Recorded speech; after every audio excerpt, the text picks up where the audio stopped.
Em, bueno, ahora, mm, siguiendo el orden del cartel, eh, vamos con la ponencia de Daniel Peralta con marxismo, estado de bienestar y pleno empleo en torno al derecho del trabajo. Ah, ah, brevemente su semblanza. Es doctor en filosofía por la Facultad de Filosofía y Letras de la UNAM, especialista en el pensamiento de Hegel en la teoría marxiana del valor y de la crisis, así como en los estudios por la Escuela de Frankfurt.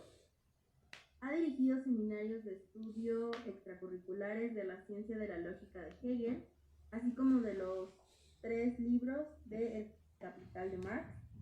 Y también fue coordinador de un seminario sobre el concepto de violencia. Y pues bueno, los dejo con nuestro ponente. Hola a todos. ¿Sí me escuchan bien? Sí, ok. Bueno, pues buenas tardes compañeras y compañeros. Pues primero quiero agradecer, ¿no?, a quienes se toman el tiempo de escucharnos y también agradecerle aquí a mi colega Donovan por extenderme la invitación a participar aquí en este coloquio. Yo de hecho voy a abundar un poco en lo que ya estaba diciendo Ricardo, quizá desde otro ángulo, ¿no?, pero más o menos es un poco el mismo tema. Voy a hablar del derecho al trabajo en relación con el estado de bienestar desde el punto de vista de la crítica de la economía política marxista. Pero lo voy a hacer en polémica con una facción del marxismo que se autodenomina la crítica del valor o la Wertkritik, ¿no? En 1999 esta facción, que también se dio a conocer como el grupo Crisis, redactó en un tono pues, que podría parecer como incendiario, un manifiesto contra el trabajo y podría decirse en contra del derecho a trabajar, ¿no? Por lo demás, muchas de las tesis que defienden en el texto quizá no despierten demasiadas objeciones de parte de nuestro sentido común izquierdista. En este registro es que podemos encontrar una crítica de lo socialmente onerosa que resulta la forma de reproducción social capitalista, del derroche de fuerzas productivas, de los costos ecológicos, de los nefastos efectos de la desregulación financiera y la especulación. Pero en un registro más propiamente marxista nos encontramos con tesis en contra de la economía de mercado en general, contra la idea del Estado como posible agente de una política progresista y finalmente en contra de la venta masiva de fuerza de trabajo, es decir, en contra de la explotación asalariada. Cuestiones todas ellas con las que yo mismo me encuentro más o menos de acuerdo. Lo que resulta sorprendente del manifiesto no es tanto la renuncia a la contradicción capital-trabajo como instrumento analítico elemental, ya que se trata en todo caso de una renuncia bastante común dentro de la cultura postmarxista, sino que lo que resulta sorprendente es el rechazo de toda política de clases y de los objetivos de la organización obrera clásica, sobre pretexto de, son palabras de ellos, fetichistas y sobredeterminadas de todo punto por la lógica capitalista. Es así que las autoras y autores del manifiesto tienen a bien señalar con sospecha la demanda de aumentos salariales, de pleno empleo y de renta básica universal. ¿A qué obedece esta animadversión? Bueno, por un lado, el manifiesto sostiene que la defensa del derecho al trabajo, consignado por otro lado en su origen como derecho social tanto por la Constitución alemana de Weimar y por la Constitución mexicana de 1917, esa defensa se encuentra sesgada por la noción de trabajo abstracto, es decir, por la representación de una masa indiferenciada de trabajo social separada del sistema efectivo de necesidades de consumo y de capacidades de producción, ¿no? Eso que Bolívar Echeverría llamaba la forma natural de la reproducción social. La categoría de trabajo abstracto conquistó su objetividad a fuerza de la violenta polarización del mercado de mercancías, en gran parte inducida por la monetización absolutista de la tributación y en parte, por supuesto, por el conocido o conocidísimo proceso de acumulación originaria. Una masa de asalariados cobró de esta forma vida y de esta misma forma reclamó para sí el derecho abstracto de ser empleada plenamente.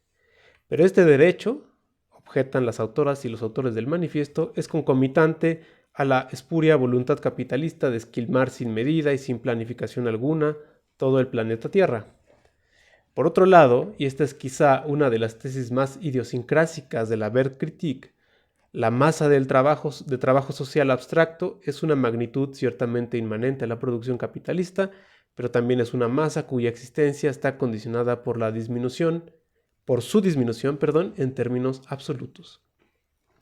Esto querría decir que además de espurios, los derechos del trabajo pierden progresivamente la posibilidad de cumplirse. Tamaña aseveración la asienta la Wertkritik en una peculiarísima interpretación de la dinámica de la composición orgánica del capital.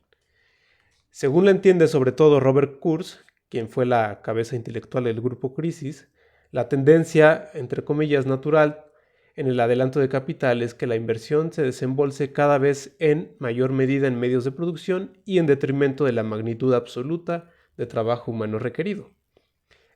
Esta tesis está un poco demasiado anclada en afirmaciones del primer capítulo del Capital y de la contribución a la crítica de la economía política. Ahí Marx sostiene que el desarrollo de la fuerza productiva, también la inducida por el modo capitalista de producción, tiende necesariamente a reducir a un valor límite la magnitud requerida del trabajo humano para la producción de tal o cual masa de valores de uso. En tanto en cuanto el valor nuevo agregado por el trabajo constituye una porción cada vez menor del valor total del producto, puede sin duda decirse que la producción mercantil capitalista es consecuente con la tendencia general del desarrollo de la fuerza productiva social.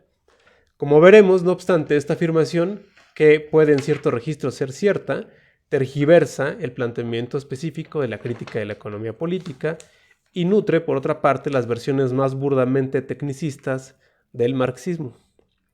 De esta tendencia, que la Wertkritik percibe sin mayores matices en su representación del capitalismo, extraen la consecuencia de que la inversión de capital tenderá cada vez menos, sobre todo luego de la tercera revolución industrial, a desembolsarse en empleo de fuerza de trabajo. Esto, para su metafísica del trabajo abstracto, significa que el capital tiende a prescindir cada vez en mayor medida del trabajo asalariado, y que por lo tanto, en el marco de las relaciones capitalistas de producción, el derecho social al trabajo es una demanda de entrada caduca, a no ser que en serio quiera uno defender el trabajo precario, flexible o, como diría David Graeber, de mierda. Por si hiciera falta respaldar todavía textualmente este malentendido, la Wertkritik se sirve de la tesis esotérica marxiana según la cual la tendencia del capital a desembarazarse del trabajo vivo se resuelve en el hecho de que el valor de las mercancías puede cada vez menos ser medido en función de la cantidad de trabajo socialmente necesario objetivado en ellas. La medida del valor es, diríamos, cada vez más ficticia y especulativa. El trabajo, de objetivarse, lo hace embridándose a futuras, hipotéticas y exiguas inversiones de capital. El error en este planteamiento es por lo demás sorprendentemente elemental. Y por otro lado, podríamos entenderlo como un intento fallido de coordinar la teoría marxista con la ajada hipótesis postmoderna de la desindustrialización o de las sociedades postindustriales. Precisamente por las fechas en que el grupo Crisis redacta su manifiesto, se registra a nivel mundial una precipitación porcentual de los empleos en los ramos industriales. Sin embargo, la tendencia a partir del 2002 se ha revertido, alcanzando su punto más álgido en el 2012. Esto por no mencionar la creciente integración del sector de servicios con el sector industrial. Pero más allá de todo esto, la causa de este embrollo teórico descansa en la concepción demasiado generalista del desarrollo de la fuerza productiva bajo el capitalismo. La Wertkritik repite los vicios unilateralistas que al respecto tenía la Escuela de Frankfurt y de paso también Bolívar Echeverría, pues no se trata simplemente de que el desarrollo de la fuerza productiva reduzca el tiempo de trabajo socialmente necesario para la producción de una determinada masa de riqueza, sino de que bajo el modo capitalista de producción, eso no implica la reducción de la jornada laboral, ni siquiera una tendencia a esa reducción. Si por unidad mercantil se registra en efecto una cantidad de trabajo abstracto objetivado cada vez más exiguo, aunque nunca igual a cero, y por lo tanto cada vez un menor valor agregado, la masa total de productos en cuanto tal sigue siendo un producto de trabajo de, pongamos por caso, 8 horas. Como diría Marx, el producto de valor es el mismo sea que se represente en 2 mercancías o en un millar. Ambas masas tienen la misma cantidad de trabajo, solo que distribuidas en diferentes cantidades. El error teórico se basa simplemente en el método de cálculo del valor objetivado. En el capítulo sobre la caída tendencial de la tasa de ganancia, Marx explica que no es lo mismo hacer cálculos acerca de las magnitudes de valor a partir de unidades mercantiles discretas que si se hace a partir de la masa total de valor producida durante la jornada laboral. El trabajo social mide toda la riqueza, pero no puede medir cada elemento de la riqueza. Tal es la verdadera desmedida del valor.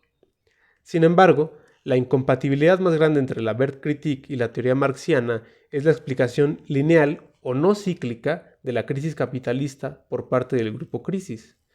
Tan pronto extrapolamos la hipótesis de la crisis del trabajo, entre comillas, como explicación de la caída de la tasa de rentabilidad, podría parecer que la merma en la tasa de beneficio ocurre como efecto de una merma en la masa de valor y plusvalor.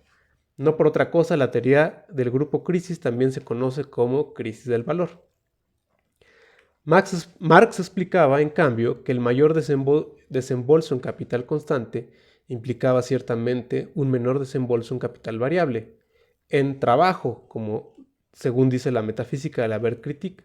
Pero esto no impide para nada que la inversión en fuerza de trabajo crezca en términos absolutos, aunque decrezca en términos relativos. Es así que una mayor masa de valor y plusvalor puede conducir de todos modos a una disminución de la tasa de ganancia, siempre que esta no es otra cosa que la proporción que el plusvalor guarda con el capital global adelantado. En suma, el desarrollo capitalista debería apuntar precisamente al pleno empleo. El problema es que es el mismo desarrollo capitalista el que induce la caída de la tasa de ganancia, independientemente de la masa de fuerza de trabajo que el capital sea capaz de absorber. Esta masa, siempre decrece en términos relativos y por lo tanto también lo hace la proporción del plusvalor respecto del capital global adelantado, incluso aun cuando disminuya su masa. Por otro lado, es esta misma caída de la tasa de ganancia la que provoca la quiebra de muchísimos capitales y el desempleo generalizado, pero con ello también induce una caída de la composición orgánica y, en última instancia, una recuperación procíclica de la tasa de ganancia. Una mayor participación salarial y un empleo pleno solo es coincidente con el interés capitalista siempre que la acumulación se encuentre a flote. Pero deja de serlo tan pronto como empieza a caer la tasa de ganancia. Es decir, solo mientras la economía capitalista se encuentra en expansión, el derecho al trabajo coincide con el interés fetichista del capital, como sugiere la Wertkritik. Sin embargo, tan pronto la tasa de ganancia empieza a decrecer, la reducción salarial pasa a figurar como uno de los mecanismos compensatorios clásicos. Justo en este momento, las demandas del trabajo por mejores salarios no podrían volverse más antagónicas del capital. Se equivoca, por lo tanto, la Wertkritik al menospreciar la oposición capital-trabajo como parte del mismo complejo político fetichista. Por supuesto, el capital se opone antes y después de la caída de la tasa de beneficio precisamente porque anticipa el peligro que supone empoderar a la clase proletaria con mejores salarios. Esto ya lo veía con toda claridad Mikhail Kalecki cuando decía que la única manera en que el capital ha podido consentir un incremento de participación salarial correlativo al desarrollo capitalista es mediante la instauración de un Estado fascista que le ponga coto al crecimiento político de la clase obrera, eso que Horkheimer llamó el Estado autoritario. El salario, por supuesto, es un segmento del producto de valor y su magnitud se encuentra sobredeterminada por la escala de la acumulación capitalista y solo en segunda instancia por la redistribución de ese producto. No obstante, solo hasta este punto tienen validez las reservas de la Wertkritik contra los derechos del trabajo. Pero esto no quiere decir que las demandas del trabajo, o mejor dicho, de la clase de asalariadas y asalariados, tenga que restringirse a los estrechos límites de la acumulación capitalista. Antes, al contrario, los derechos positivos que protegen a trabajadoras y trabajadores, es decir, trabajo digno, pago igual por trabajo igual, derecho a la formación de sindicatos y a la huelga, deben ser reclamados incluso en tiempos de crisis e incluso con independencia de los alcances de la acumulación capitalista. Solo de esta manera se iluminará para nosotras y nosotros el punto en el que la realización de tales derechos solo pueda tener lugar si se trastoca la titularidad de los medios de producción, el punto en el que se mostrará como necesario que el derecho al trabajo se realice como derecho social a los medios de producción. Pero se trata también del mismo momento en que el Estado deberá desaparecer como mero oferente monopólico o monopolista de fuerza de trabajo.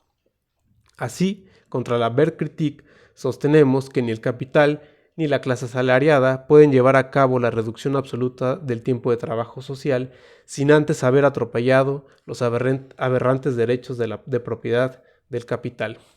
Y yo con eso termino. Muchas gracias.